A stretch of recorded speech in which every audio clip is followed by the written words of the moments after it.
Today will indeed be about causal predictions, and in particular how you can assess their performance. So I will start a bit about reminding or introducing maybe people to what causal predictions under intervention options are, and then move over to the performance assessment. Yeah.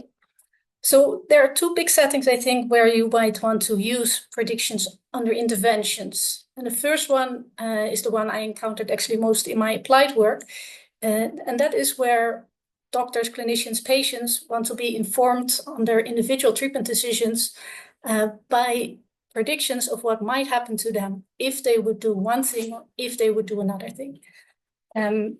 A different setting where these type of predictions also are useful is if you are trying to predict something in a different situation than where the prediction model was developed. And in the new situations, you expect a different treatment policy maybe is in place, sometimes referred to as dataset shift.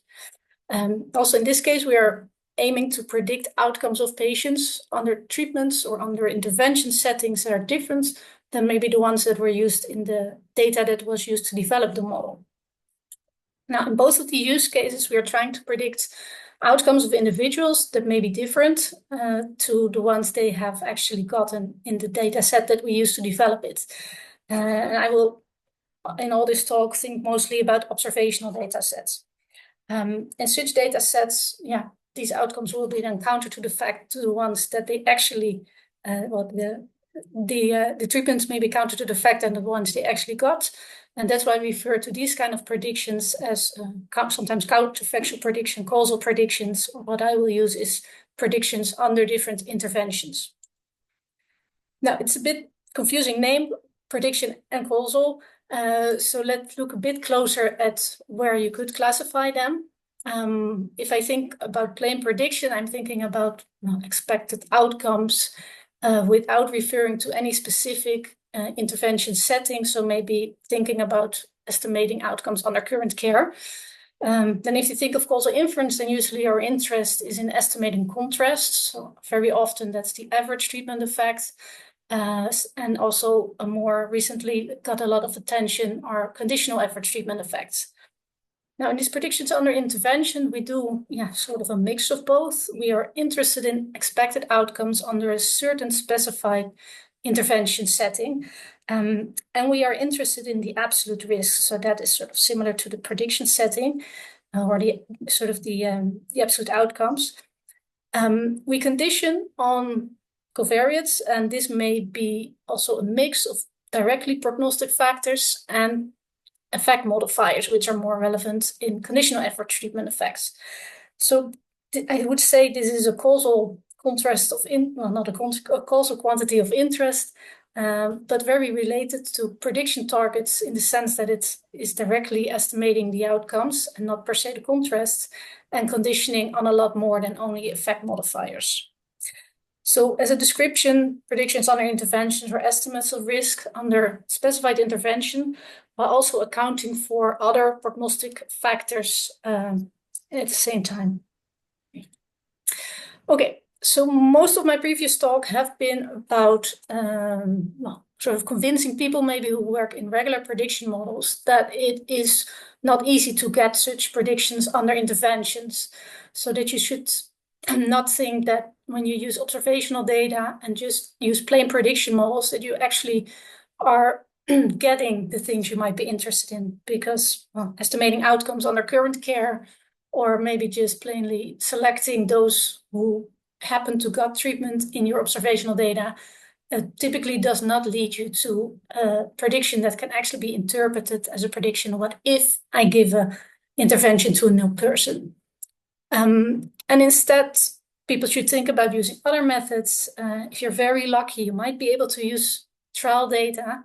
In that case, the analysis could be much simpler, but the settings are rare, I think, where you have large enough trial data to do such conditioning, and where the intervention is also so clearly like point treatment that you can actually directly get that from trial data.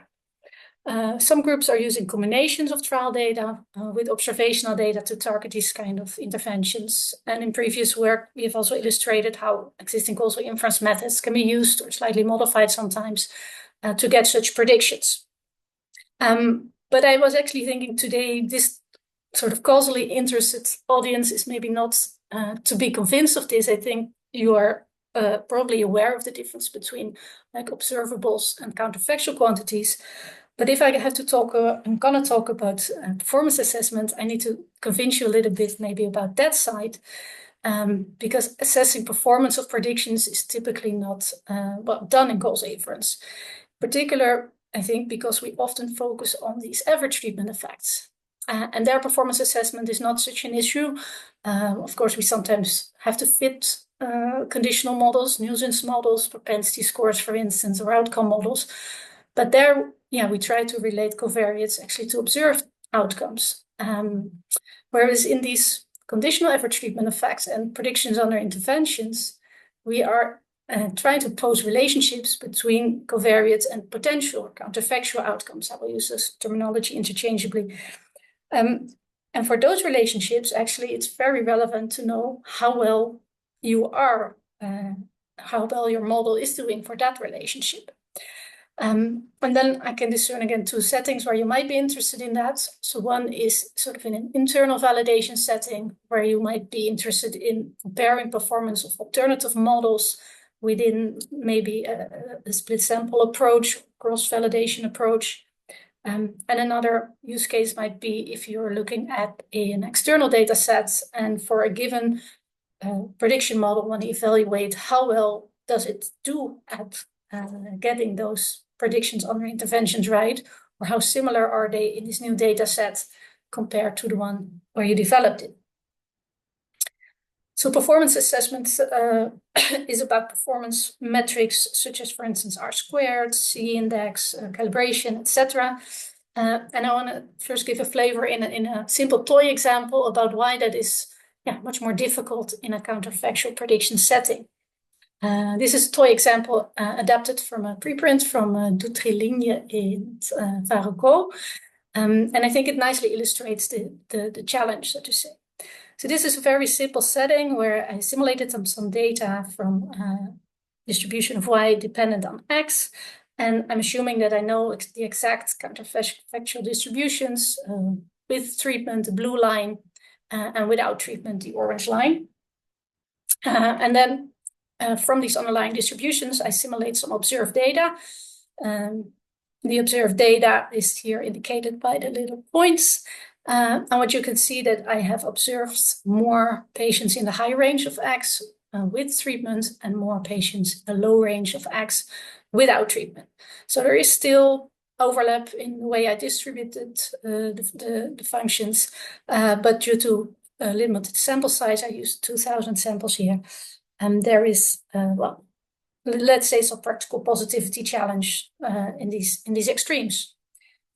And what you would see now, if you start fitting a model to these data, so again, a simple model outcome is continuous y to covariates x and treatment. And if you would, for instance, fit a flexible model, maybe random forest, you would see that such a model would try to fit the data well, in particular in the areas where it has a lot of data. So on the high axis, it tries to follow mostly the with treatment line, and on the low range, it would try to fit the without treatment because it's trying to do well for the observed data distribution, and that's just how it is. And you actually see that it does very badly if you would use such a model for interpreting causal contrast, so very high predictive performance. But it really doesn't see that the treatment lowers the outcome here, and it actually estimates it in the wrong direction in this range. If you would contrast to a simpler model, maybe just a linear model with these two covariates and their interaction, you would think maybe the predictive performance is worse, but actually it's much better at capturing the treatment effect, the conditional average treatment effect, because it sees it in the right direction, at least in the high range of X. Now, what you can conclude from this is that these regular predictive performance metrics and don't help you, don't give you a good clue about what are good models for estimating, if you like, treatment effects, and also not for predictions under interventions, which would in this case target maybe one of these lines, for instance. Instead, what you would like to have is maybe a sort of R-squared that would compare these predicted lines against sort of the true counterfactual outcomes. So that's what I did when I calculated this number. I just looked at each point there was either a treated or an untreated individual. I looked at both performances, also for the one that I did not observe, but since I generated the data, I knew what it was, and then looked at how well the lines perform in assessing sort of the true underlying outcomes. And then indeed you would see that the random forest is not doing a good job here, and the linear model is doing slightly better. But that sort of brings us back sort of to an old known fundamental problem in causal inference, that we actually only see for one individual one outcome under one treatment assignment, and we don't see the other. Well, we would need it if we want to assess the performance of this predictive model for the targets of getting the contrast right, or maybe getting the line itself right under a certain intervention. So that's really what we're faced with here. We are trying to see how well a model is performing, so try to match the predictions with the observed outcomes, but we need to do that under the same treatment strategies as that we are targeting with our predictions. And they will not be observable for all patients if we use observational data. So what we need is to actually estimate the observed outcomes in the test set as well. There have been quite a few proposals in the literature in this direction. So regarding estimation of CATE, so heterogeneity of treatment effects, machine learning literature has a few papers on that, mostly focusing on that setting of model selection, so comparing alternative models in a test setting. What I will talk about more today is predictions under intervention, so where you actually target the Ys. Some early work on this has been done by Roman Payurishnia, who was considering estimating performance metrics for observed expected ratio and C-index using inverse probability weighting to target actually the treatment assignment that he was interested in there. It's not really done often, must say. So in a review by Lin et al. In 2021, they did a scoping review of different models for counterfactual prediction, and actually noted that none of the 13 that they found considered performance assessment. Now, then in the last few years, I think a lot of progress has been made. There's a great paper from Christopher Boyer and colleagues that have worked out performance assessment for both binary and continuous outcome point and time varying treatments. They use inverse probability weighting, conditional modeling, and also a doubly robust approach for loss functions in general, and also proposals for estimating AUC and calibration plots. Now, the work that I will present today and that I worked on together with Ruth Keogh from the London School of Hygiene and Tropical Medicine considers an approach where we use censoring and reweighting in the setting where we target performance assessment for time to event outcomes and time varying treatments. Okay, I will start with presenting a motivating application for this time varying setting. And that's also the one that we use for illustrating the methods in this work. So this was a study of patients who are waitlisted to receive a liver transplant. It's a US registry data shared with us by the United Network for Organ Sharing. We split the data in this setting to mimic the setting where you develop your model in one and validate it in another part of your data. And the target of interest here was to estimate the 3-year risk of death or removal from a waiting list due to worsening health condition, which usually also means that people sort of die soon, under 2 different treatment choices. So either when people would receive a liver transplant quickly within 30 days, or if they would not receive it during a full 3-year period. And we condition these estimates on a list of characteristics we had at the moment the predictions were made, and it consists of about 30 parameters. In the data, this registry data that we use, of course, transplant decisions were not randomized, and in particular, these patients on the wait list have to go through regular health checkups, get their blood drawn, for instance, every few months. And these health status parameters are influential in the prioritization on the waiting list. So these health status parameters really determined also, or partly determined, who was transplanted and who was not. So in this setting, with sort of longitudinal data and clearly confounding, also time-dependent confounding, we wanted to estimate performance of predictions of these interventional predictions, so to say. Okay, so we can phrase a little bit the structure that we assumed on this data in this sort of DAG. Here you see that we assume there are some pure prognostic factors that relate to the outcome. Then the outcome is influenced by treatments, and treatments are also here discretized in time. So this every time would represent whether you get a transplant or not at this time point, transplant or not at that time point, etc. And then those health parameters I said that are remeasured every time also are depicted here in L.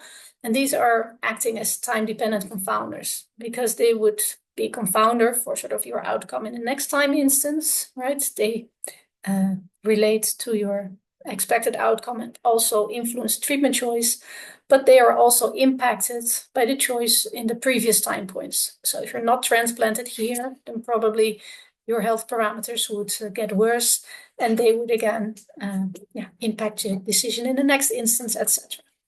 So conditioning on such time-varying confounders is not a good idea. It would block part of the effect of previous treatments assignments.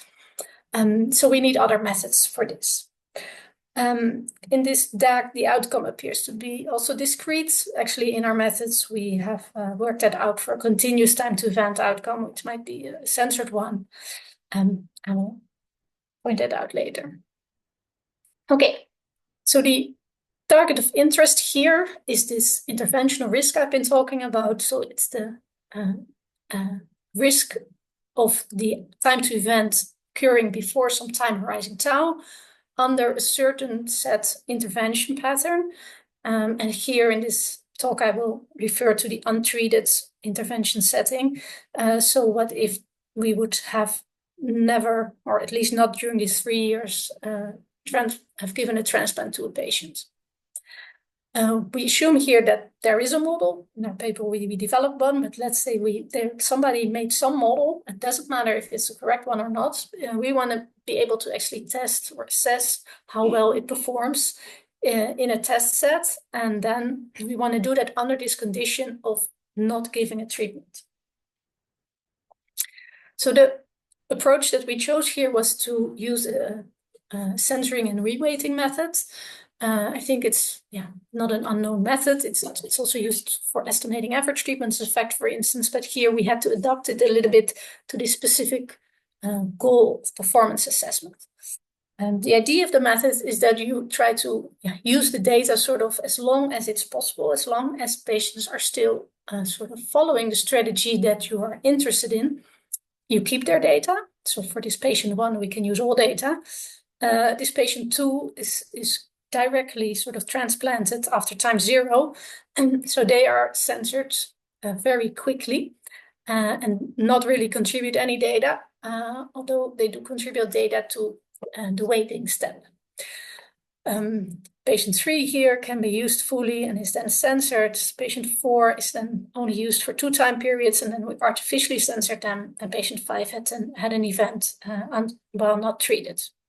So we sort of chop off the parts of the data that are not compliant to the strategy we're interested in, and we continue with this artificially censored data. Well, there's some artificial censoring here and some real censoring. And we refer to that censored outcome data with a tilde notation. Now, due to this censoring, we are introducing some potential problems because we already noted that the decisions to treat or not, give a transplant or not, are allowed to depend on time-varying information. So that also means that our artificial censoring depends on time-varying information, and that time-varying information is also predictive of the outcome. So we introduce a dependency in the censoring process. To counter that artificial censoring dependency, we use reweighting. So we estimate the survival function of the artificial censoring process that we have introduced. And we do this with these time-varying weights. And this is G stands for the survival function of the censoring process. And it is estimated as a product of sort of the probability of still not being treated, so also not being artificially censored at a certain time instance, conditional on not having done that before as well, and conditional on your time-varying health status information up until that time point. And then if we progress to the next index, so to say, with this time-varying information that is used grows a little bit. So every time in these probabilities, we condition on the latest information. Could be the full series of information from time 0 up until then. Could also be simplified if you think that the last value captures your health status sufficiently, so to say. So a time-varying distribution has to be estimated. And then, of course, we have to make strong assumptions, not uncommon in causal inference, but still very crucial assumptions that would allow us to sort of alleviate this time-varying confounding by reweighting. So if we are willing to make these assumptions, and these are assumptions of consistency, in this case also sequential exchangeability and positivity conditional on the predictors that we would use in our prediction model, and correct model specification of this model, then we can rely on the theory that says that weighting by such a function would lead to inference mimicking a population in which all individuals had actually followed the strategy under evaluation. So it sort of says that the censoring dependency can be alleviated so that the uncensored data can stand in for all those that were censored earlier. Now, in the performance assessment metrics, I already said we also have some normally censored regular censoring. In this case, that was, for instance, if people moved away or if people no longer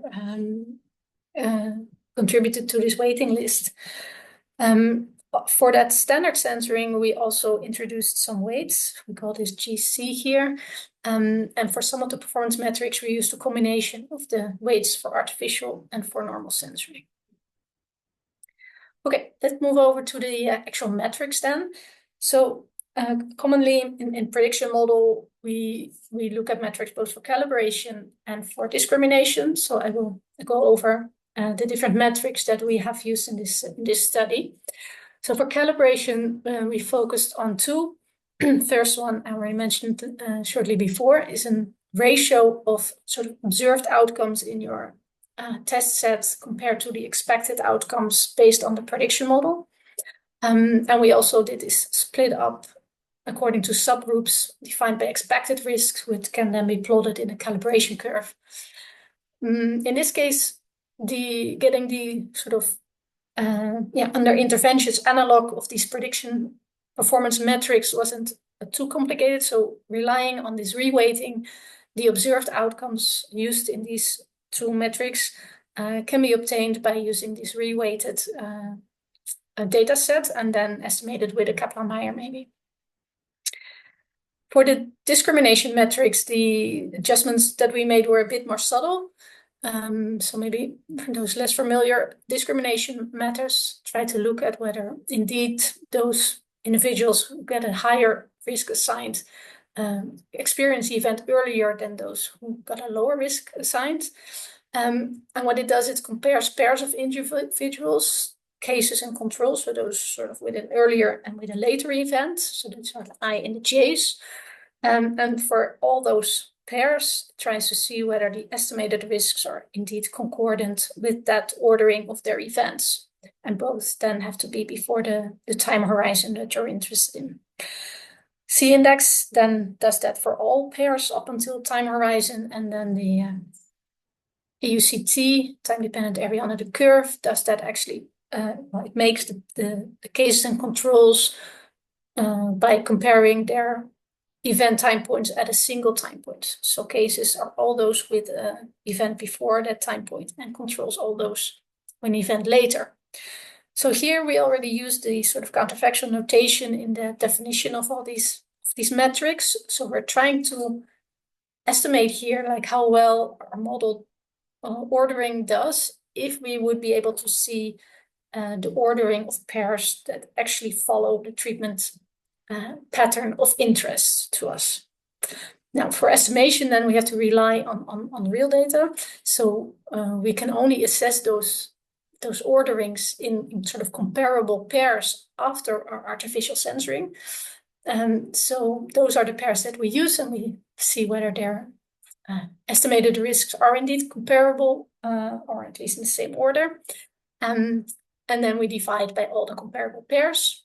And then we use the reweighting again in both the denominator and the numerator, where we have a weight for the cases, and that is actually the inverse of the probability of them not being censored up until their event time point, and then the weight of the control, which is similarly expressing their probability of staying uncensored actually up until the time point of the case. So a bit technicalities here, but just to show that the reweighting is also introduced here, but then sort of introduced at the level of the pair that has to be compared in this discrimination index. Similar thing we did for the Breyer score. So again, sorry for some technicalities, but here in the Breyer score, we're comparing the observed event status at a certain time point to their sort of prediction. And the weights here were a combination of weights for those who were actually observed to have an event time point, where the weight is evaluated at that time point, and those who are observed after artificially censoring to still be without an event and still in follow-up at the evaluation time point, and then the weight is assessed at that time point. Okay, time to look at some results. So this is our results we got from this transplant registry data. On the left, we here picture the overall survival outcomes. These are sort of the estimated observed outcomes over time, over the 3-year time span. And then the solid lines that represent the model, sort of the estimations from the model. And the dashed lines, the observed outcome, but then the observed outcome estimated under the treatment strategies of interest. And these were the strategies of having a transplant sort of within 30 days and not having a transplant over the full 3 years. So you see the big impact of transplantation here, like not getting it really gives much worse survival than getting it quickly. The performance of the model here seems to be overall quite well for the transplant strategy. And there is, seems to be a slight underestimation of survival in the no transplant strategy. On the right, we plotted the calibration curve evaluated at 3 years at the prediction horizon. And then you directly see that actually the range of predictions for the transplant strategies is very narrow. So apparently after transplant, people are much more similar in their expected outcomes. While without receiving a transplant, there's much more variation in the expected outcomes for these group of patients on the waiting list. The calibration seems reasonably well, maybe some overfitting in this no transplant strategy. So these performance metrics also allowed us to look at the other aspects of performance, discrimination, and here we used a scaled version of the Breyer score, and that also shows that there's actually better discrimination in this no transplant strategy, probably because there's also a much wider range of different risks in this population. So there's also more to make a distinction between, much harder in this narrower range for the transplant strategy. Okay, so coming to my conclusions then, for predictions under interventions, somewhat similarly for CATE estimates, you cannot just get observed outcomes from your observational data. You really have to make an effort to estimate these under the treatment strategies you're interested. So we really have to estimate counterfactual observed outcomes. It sometimes feels a bit like you're doing the same as in development. I think, well, you're trying to make even less assumptions in the evaluation than during development, because you want to look as plain as possible to your data to see how well does it align to what I actually see in observed outcomes. But you cannot get around this problem of having to address confounding or having to address to target the counterfactuals that you said you were making predictions for. So I've illustrated this method that we used for longitudinal data, where you have time varying confounding, where we relied on artificial censoring and reweighting. When you can reasonably assume that your weights are correct, this works. In our simulations in the paper, we also show settings where weights were misspecified, and you can see then when sort of that really starts to make a big difference on performance. We saw actually calibration to be quite sensitive to that, whereas discrimination was more robust to some misspecification. There's much more interesting things to study in this area. So I already talked a bit about misspecification, but it would also be interesting to look at performance of these performance metrics under other violations of causal assumptions. We are interested in making methods also more robust to misspecification, maybe looking at doubly robust methods, looking at more data settings, and also how to combine these things with things like cross-validation or even bootstrapping. So I think our method that relies fully on these weights will not be so easy to do that in such a setting, because if the faults in your cross-validation are very small, then probably the weights will not be estimated as stable enough there. And we're also interested in maybe expressing the uncertainty not only by limited sample size, but maybe also by uncertainty in these performance assumptions into our reporting of these performance metrics. So there's a lot of things still to find out here. We are happy to have been granted recently money to form a consortium funded by the Dutch government, which will allow us in the next year or so to hire 3 PhD students working in this direction. So we hope to make some progress. I'm not going to promise to have solved all of this, but at least this is a direction we really want to find solutions for.